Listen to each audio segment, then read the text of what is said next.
Hey, what's up guys? In today's video, something a bit different. I want to go back in time and have a look at some of the older AAA mobile releases and see how they perform on iPhone 16 Pro Max and my M4 iPad Pro. Yeah, enjoy. Up first, we're going to take a look at Alien Isolation by Feral Interactive. Now, as I've said a few times, this game was updated, I think, in 2023 for Metal 3 support. First, here's the game playing at the Performance preset. On my iPhone 16 Pro Max, this preset targets the resolution of 1817 by 838. And this iPhone is able to easily pull off a locked 60 FPS, even when two xenomorphs are attacking me and I'm using the flamethrower.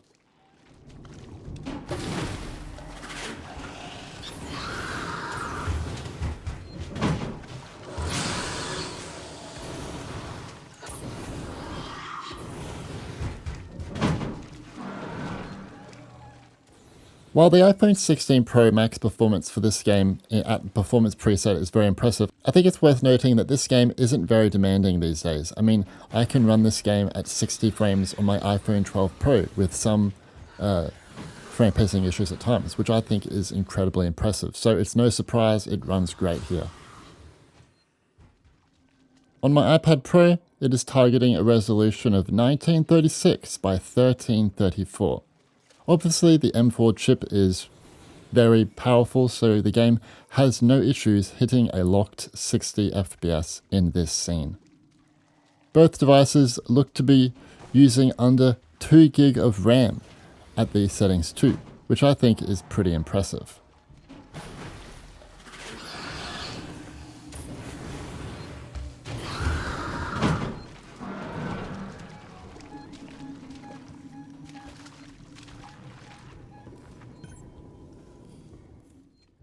Next, I want to take a look at the game running in the graphics mode. This preset is capped at 30 FPS too. On my iPhone 16 Pro Max, it targets almost native resolution, 2572 by 1186. The phone is able to maintain 30 FPS. However, there are some very minor frame pacing issues in Mission 14. Especially when xenomorphs come into the scene, and I'm using the I can't say flamethrower. It's called a flamethrower.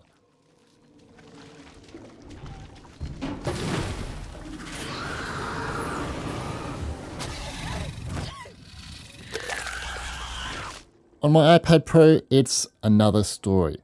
The game targets native resolution here, and 40 FPS for this mode. In fact, I think all iPad Pros back to the ones with the Apple A12X Bionic chip target 40 FPS for this mode.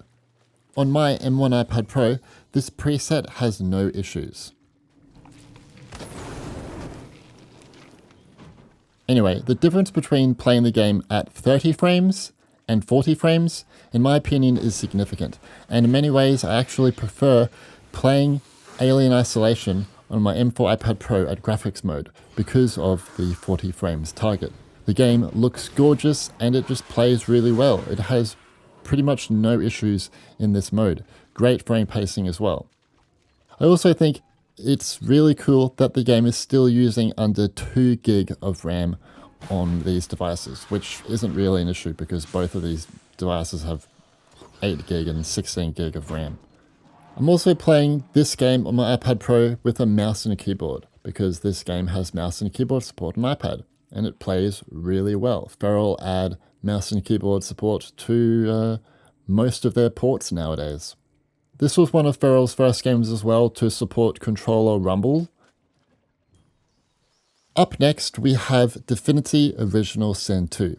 Now, it is worth noting, as probably all of you know, this is an iPad exclusive game. But I wanted to talk about this one because I think in the future, if Larian consider it, it could probably come to new iPhones.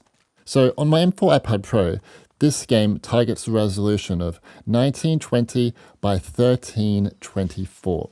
It also runs at ultra graphics. A while ago, Larian told me the game supports ultra graphics on all M series iPads and up to 60 FPS. All other iPads run at 30 FPS, while up to 30 FPS, and high graphics. The game looks simply gorgeous here. It basically is exactly the same as the PC version, running at ultra graphics. The game runs at 60 FPS pretty nicely on the M4 chip.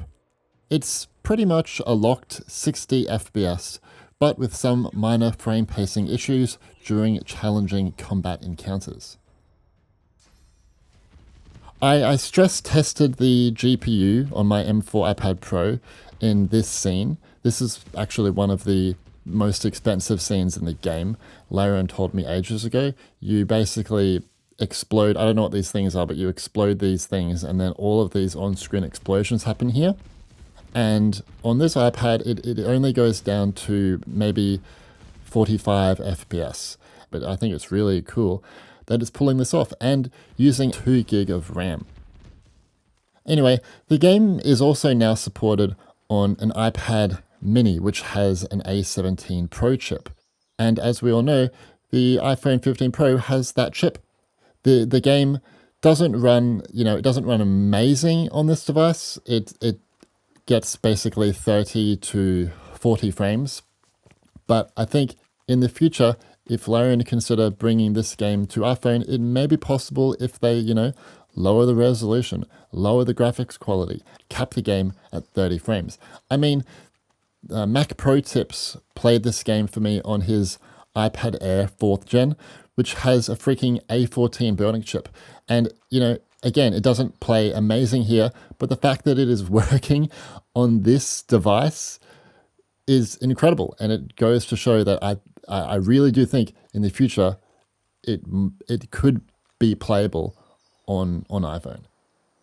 Again, I'm also playing this game with mouse and keyboard on my iPads, and it's just like playing the game on PC basically. You plug in a mouse and keyboard, it's the same experience.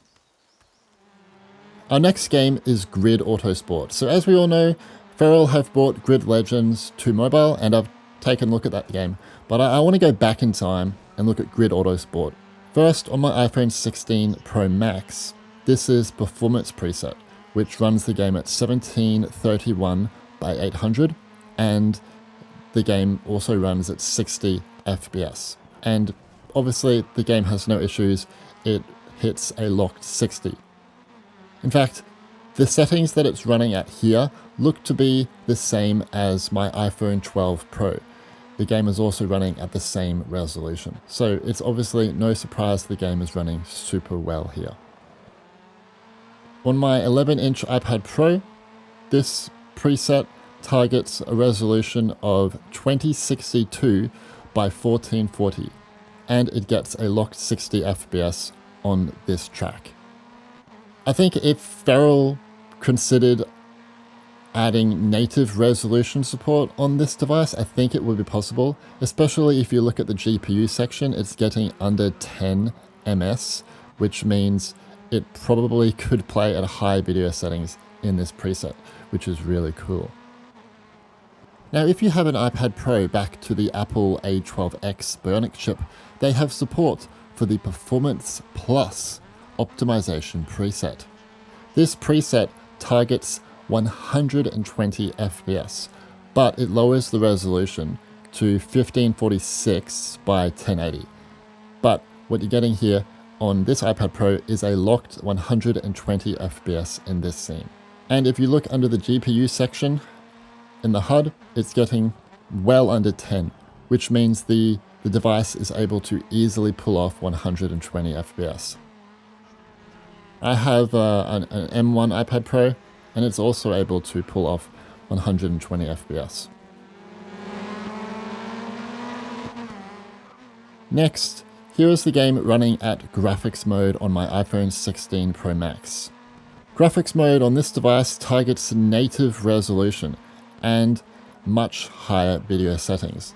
It goes without saying the game looks pretty damn good here, but obviously the game is running at 30 frames, and it's going to be up to personal opinion on whether or not if this is enjoyable for you. I can honestly play the game at 30 frames. I'm fine with that. On my iPad Pro though, the game targets 40 FPS for this preset and native resolution. And again, as I said with Alien Isolation, the difference between 30 frames and 40 frames is significant, and it's very nice playing the game at this mode on my iPad Pro. This game is so old now that the memory usage is considerably low, well below 1.5 gigabyte. And if you think that's impressive, the game is able to hit 60 FPS all the way back to an iPhone 8 Plus, which supports performance mode. I think that's pretty freaking incredible. The game doesn't look very good on this device, but it's pulling off 60 frames, which it's awesome. I think this was Feral's first game to support controller rumble with controllers, and it is very nice. Here we have Resident Evil 7. Now, this is one of the only RE AAA games I wanted to show in this video because it's the oldest, and I think it's probably one of the best AAA ports that Apple have brought to mobile, obviously because it's older. Now, on my iPhone 16 Pro Max, I'm playing the game at Prioritize Performance Preset and a resolution of 2340 by 1080. Now, I did this first, and this unfortunately does not provide a lock 60. But it's still pretty cool that the game is able to pull off, 50 to 60 frames at this resolution. And it's using under 4 gig of memory.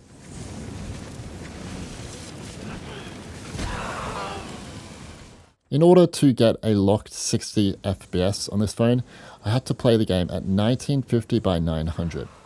Honestly, this is a low resolution, but on a phone, and I know people are going to disagree with me, it's not noticeable playing the game at this very low resolution, in my opinion. On my iPad Pro, I could play the game at Prioritize Performance Preset and native resolution, 2420 by 1668, and it was a locked 60 FPS, which is awesome. However, the M4 chip is incredibly powerful, so it could probably play this game at even higher settings if Capcom allowed it.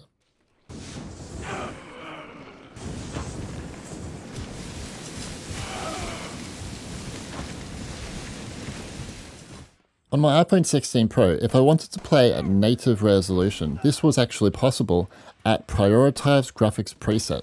Prioritize Graphics Preset targets much higher video settings, but 30 FPS. It's not a completely lock 30, there are some frame pacing issues, but for the most part, none of you are going to notice these inconsistent results without access to the metal HUD. There is one thing to note, however, is that if you're playing at Prioritize Graphics Preset, the game is using upwards of 6 gig of memory. And if the game hits 6 gig of memory, it will crash.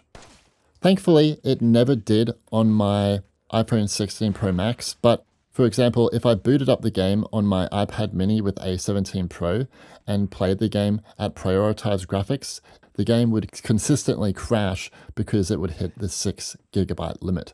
So if you're on iPhone or an iPad mini with A17 Pro or A18 or A18 Pro, it's probably advised to play at balanced preset. On my iPad Pro, I was able to again play the game at native resolution with a locked 30 FPS with no issues whatsoever. I think in many ways, if Capcom enabled a 60 FPS toggle for prioritized graphics, it might be possible if you lowered the resolution. Like all of the other AAA games that Apple have brought, RE7 has controller rumble support. I do wish, however, that the game did support mouse and keyboard on iPad. It's not there. I think the game like this should. Now it's time to look at Sniper Elite 4, which is another recent AAA port by Apple, and is also a fairly old AAA game as well, released in 2017. The mobile port is limited in terms of its frame rate. It's capped at 30 FPS on iPhone and iPad. Why? Well, I think because if you look at the GPU usage on my iPhone 16 Pro Max, it's getting anywhere from 20 to 30 ms. If we wanted the game to be hitting 60 FPS, it would need to be hitting below 20 ms, which it's simply not. And this would mean if the game was uncapped on this iPhone, it would be getting anywhere from 30 to maybe 45 FPS, which just wouldn't be a very good experience for most gamers. So I think that's why Rebellion have capped the frame rate. On the other hand, if we look at my iPad Pro, this device is hanging closer to 20 ms, so it might be able to pull off 60 if Rebellion lowered some of the video settings. The game is actually running at about 900p on iPhone and 1080p on iPad. It looks okay. Even with metal effects on spatial, it looks fine. You can't change any of the settings here, which is one of the downsides of this port. So hopefully Rebellion do give some options in the future. I don't know if they will. If we compared this performance to my M4 Mac Mini, it's able to pull off above 60 FPS even at 1440p ultra graphics. So I think hardware wise the M4 iPad Pro is very different to my M4 Mac Mini, but I think 60 FPS might be possible if Rebellion lowered the video settings or maybe gave some type of performance mode that you could enable which ran the game at lower settings.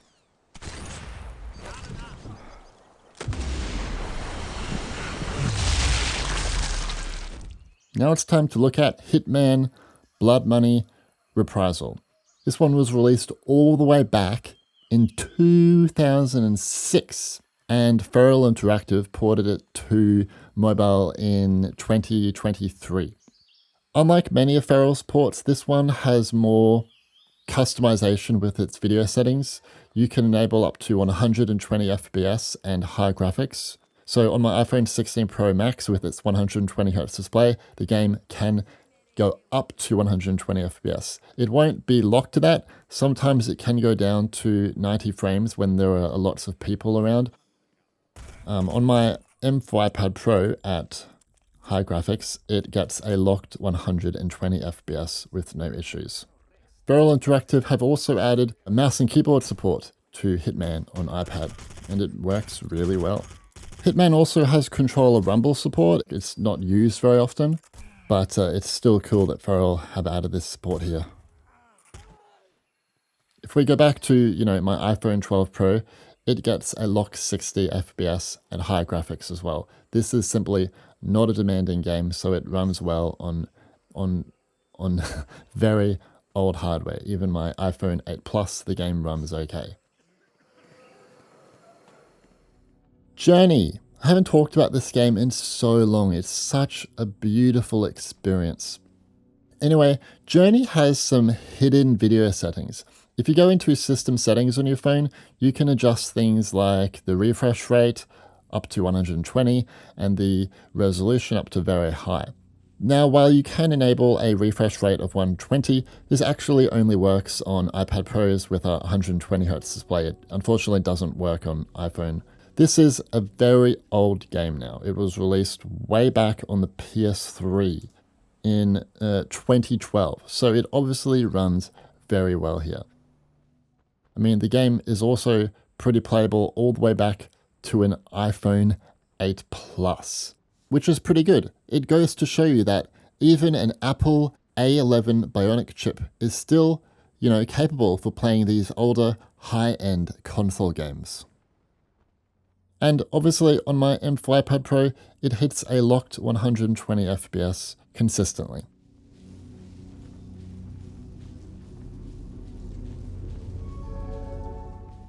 And I also have an M1 iPad Pro with a 120Hz display, and it too clearly hits a locked 120 FPS. On iPhone, I don't believe they would be able to hit a locked 120 FPS, simply put because if you look at my iPhone 16 Pro Max, which is the most powerful iPhone, it is getting about 10 to 15 ms for the GPU, it would need to be hitting below 10 ms to be able to hit a locked 120. I've been dying to have a look at the performance of Naruto Ultimate Ninja Storm for some time now on this channel. There are some issues with this port. The biggest one is that it has no controller support. I don't like playing this game with the touch controls, it's just not very comfortable. Also, it's capped at 30 FPS on everything. If we look at my iPhone 16 Pro Max, this game is playing at high graphics. You can enable low, medium, and high graphics. It's playing at high here. If we look at the GPU, it's hitting below 20 ms, which makes me believe the game would be able to pull off 60 frames if it was uncapped. On my iPad Pro, it's another story. The game is getting below 10 ms in the GPU, which means this thing, if it was uncapped, would probably be able to pull off 120 FPS with ease. This game is very old now. It was released all the way back in 2008. It runs great on all iPhones. Even an iPhone 8 Plus runs the game fine, or an iPhone 12 Pro runs the game fine. I think I would really like if the developer would consider uncapping the FPS, because I think it would do fine here if they offered that. Moving on, we have Wreckfest by Handy Games. On my iPhone 16 Pro Max, I'm running the game at max graphics. Now, if you put screen scaling to extreme, Handy Games told me this means it's running at 83% of native resolution. So it's actually running at 2380 by 1095 and then upscaled to native resolution. So it's very, very close to running at native resolution, and it looks freaking awesome. On my M4 iPad Pro, I'm also playing at max graphics. I'm playing at extreme screen scaling, which is playing the game at 83% screen scaling, so 2008 by 1384 upscaled to native resolution. The game is actually capped at 60, even if you enable a max FPS. Handy Games also have brought controller support with rumble vibration. It's not as impactful as, Grid Autosport or Grid Legends, but it's definitely good that it's here. Total War Empire. I'm running the game on my iPhone 16 Pro Max, obviously. The game doesn't have any graphical options like Feral's other ports. It just runs as is. On the newest devices, I think it runs at basically high graphics. I don't know the exact resolution the game's running at, because the HUD only shows the final output resolution, which isn't the true resolution for this title. It's probably running below that, but I can't confirm that. But on iPhone, the game is capped at 30 FPS. And you might be saying, 30 FPS? What the heck? Why is it playing at 30 frames? Well, even today, this is still a pretty big game to be running on a phone. So Feral have opted for 30 FPS to avoid your device getting hot. If you're going to play this game for long play sessions, which you probably are. Usually you sit down with this game for a few hours and, playing at 30 frames means your phone won't get hot. And honestly, playing something like this at 30 frames, it doesn't matter. Like, who cares? Like, the game is playable even if it was at 20 FPS. On iPads, well, at least on new iPads, the game is capped at 40 FPS, but it looks like the game uses some sort of a variable frame rate, so it can be anywhere from 30 to 40, depending on what's happening in the scene. And again, this lower frame rate, it doesn't matter. The game's very playable like this for this type of game. It's just a strategy game. You don't need 60 frames to enjoy it. But it runs fine. Total War Empire also has full mouse and keyboard support, so it's just like playing the game on PC. It's awesome. Up next, we have Civilization 6. I really have no idea what the heck to do in this game. On iPhone and iPad, the game is capped at 20 FPS, which, again, is completely fine for a game like this. Like, you don't need a really high frame rate. And on iPhone, you can honestly get by fine because it's running at a pretty high resolution. I don't know if it's targeting native resolution. Again, the HUD is just showing the output resolution for this title, so it might be running below this. What's interesting though, when I say this is completely playable, if you download the new Netflix version, that one is capped at 30, while the old one is capped at 20 FPS. I don't know if the new one has been worked on by Aspire, but I just think it's really weird that the paid version is running at 20. Now, what I really want to talk about though is the iPad version of Civilization 6. It's running at, like on most iPads, at like 800p. On this iPad, it's 1210 by 834. And obviously, again, for the paid version, it's capped at about 20 to 25 FPS. But what's interesting is that you can mod this game. So if you connect this game to your Mac and you use the Finder application, you can open up the app options text edit file. You can change this line to Retina 1. This changes the game to playing at native resolution. And the difference is staggering. The game looks absolutely gorgeous because it's running at such a high resolution. It looks awesome. I don't know why Aspire are targeting such a low resolution on newer devices. It makes sense for older devices when this game originally launched, because this is a massive, massive game. It was amazing that this was ported to mobile back in the day. But I think it could probably run at higher resolutions now on iPad by default if Aspire updated it. And what's also interesting again is the Netflix version on iPad runs at 30 frames. It's a quirky port. And yeah, it also has keyboard support, which is cool. Life is Strange. Gosh, oh my gosh, this one. I haven't looked at this game in ages. Now, the Mac version was developed by Feral Interactive. However, they did not work on the mobile version. I believe it was done in-house by the original developer. This port is very, very, very, very limited on mobile. And it made sense when this game was originally ported way back in the day, but I think this game could probably run at much higher video settings now, especially on the latest devices. So on my iPhone 16 Pro Max, the game is capped at 30 frames. It's capped at 30 frames on everything. And honestly, Life is Strange at 30 is fine. I mean, in many ways, it's actually quite nice playing at 30 frames. It's more like a movie. But I still think this chip could pull off much higher video settings, because if we look at the GPU, it's using upwards of 10 ms. I think it would probably be able to play at higher video settings, and the memory usage is below 1 gigabyte. And on my M4 iPad Pro, it's the same story. GPU usage is very low, memory usage is very low, so I think the game could probably play at much higher video settings here. It's also playing at 1910 by 1334 on this iPad Pro. If we go back to the iPhone 12 Pro, this is where the game is limited for a reason, because this chip isn't that powerful these days and the GPU usage is much higher, so it wouldn't be able to pull off high video settings in 60 FPS. Hades! So the mobile port is weird because it like runs at a 16:9 aspect ratio on all devices, and it's got black bars. I don't really care, but some people don't like that. It runs at 60 FPS on everything.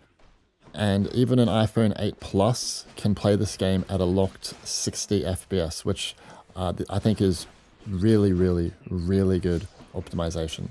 Running on an A11 chip and hitting 60 FPS, that's awesome. So obviously on my iPhone 16 Pro Max, it runs great. It's playing at 1080p, 60 FPS. And on my iPad Pro, it's playing at like 1300p with a lock 60. I think on iPads, it would be cool if Supergiant allowed the game to run at a higher resolution, but at the same time, 1080p on this display is fine. Like, you don't really notice the lower resolution that much. And what's cool about Hades is that even though it's an indie game, the developer added controller rumble support, which is really cool. It shows that more indie games like this should have this support because not many games on mobile have rumble support. Okie dokie, what's this game? What Remains of Edith Finch? Classic. So this game was originally released in 2017 on console and PC. Now, when I talked to the developer a few years ago, Giant Sparrow, they told me this game was developed around a 30 FPS target. It was a design choice. But now, what's interesting is that the game on current gen systems has been updated for 60 frames. It would kind of be cool though if this could be brought to modern iPhone and iPads. That being said, this port has issues. For example, on my iPhone 16 Pro Max, the frame pacing is just dreadful. It's really bad. And what's also worrying is the GPU usage, which is upwards of 30 ms. So if this game was uncapped, I don't actually think it would be able to hit 60 FPS on this phone. And if we jump over to my M4 iPad Pro, it's playing the game at 1572 by 1084, and the frame pacing again is not the best. It's better than my iPhone, but it still has issues. And the GPU usage is also still very high. There is one scene in the game where it runs at 45 FPS, but Giant Sparrow told me, I think this was, 3 years ago, that this was they had to do this because of the physics in this level. Because of the physics, they had to run the game at 45 FPS. And yeah, but it is interesting. I don't know what else to say there, to be honest. Our last game to look at is XCOM 2 by Feral Interactive again. Let's have a look at my iPhone 16 Pro Max. This is graphics mode. Graphics mode is capped at 30 FPS at higher video settings. It plays okay. There are some frame pacing issues that are very noticeable, especially when you shoot at enemies. But again, for a game like this, it doesn't really matter. On my iPad Pro, it's the same story. There are some weird frame pacing issues, and it's usually, again, around when you're engaging in combat and shooting someone, and it's usually has to do with cutscenes. So again, it's not the biggest issue. The game also has a performance mode. For this mode, in this game, it runs at 40 frames, not 60. And on my iPhone 16 Pro Max, it is able to hit 40 FPS consistently. Now, if we do look at the GPU usage, it's over 20 ms, sometimes upwards of 30. So this leads me to believe that if Feral uncapped the frame rate, it wouldn't actually hit 60 FPS anyway. But if we jump to my M4 iPad Pro, which is running at performance mode, it's hanging about 20 to 25, sometimes 30. So again, I don't know if a lock 60 would even be possible on this device. But I do hope that in the future, Feral do consider maybe adding a 60 FPS mode, like a performance plus mode. They might be able to do it. I don't really know. They are the ones that know the proper answer. I'm also playing this game with a mouse and keyboard on my iPad Pro. It doesn't have official mouse support, but it has official keyboard support, and it plays great, but I'm just using Apple's on-screen mouse cursor. It's a nice experience. So there we have it. Playing some older AAA games on my iPhone 16 Pro Max and my M4 iPad Pro. And I also shoved in some other devices from time to time. I really like recommending older AAA releases for mobile in particular, mainly because often they can run really well if a developer optimizes them well and allows you to customize the video settings. Some of these releases are definitely limited and can run at higher settings. I still think that at the end of the day, this is a good showcase of the type of games that I would really like to see Apple bring more of, is older AAA releases instead of all of these newer games that are limited on on new iPhone and iPads compared to these older ones, which can, run at very much higher video settings than were originally intended on, like for example a PS3 or an Xbox 360 or a PS4 or Xbox One, for example. And also some older PC releases that run really well as well, like Divinity Original Sin 2. It's really cool. And that's basically all I have to say. Let me know in the comments what older AAA releases you would like to see come to mobile. The list goes on. You can name as many as you want. Yeah. Anyway, thank you guys for watching.